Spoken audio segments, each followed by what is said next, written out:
दश दिशा धुंदोन कुच्यासुराने ओढून नायिकावती सदामना कुचली गे घरोघरी पुरुष ओढून काढी बाहेर अंगला घाय चूर्ण करी भ्रताला लपवणी नारी दारी मुठा राहते. दाही दिशानं राक्षस पळत होती. एकाला समजलं तर म्हणजे खालून जाऊ नका बघा, वरच्या वाटेला जावा. का बरं हो, दही आडून मारणार सोडीच ना. मग त्यानं म्हणले उडायचा मार्ग धरले.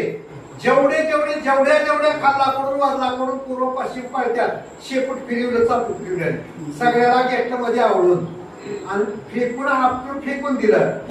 शेपटीला सांगितलं आता अजून एक काम राहिले, खाल्ल्या गावातले घर राहिल्यात म्हणजे तिथं जावा. मारुती इथंच आहे. शेपूट सोडलं, सोबण्यातून दुकानातून आगळ्याच्या सांगतून इकडून तिकडून शेपटून गेलं. काही बाया नवऱ्याला घरात बंद केल्या आणि रस्त्यात येऊन का आले आमच्या घरात, आई आमचे मालक नाही. त्यानं म्हणलं तुला काही विचारलं, मला माहित आहे कुठं आहे ती.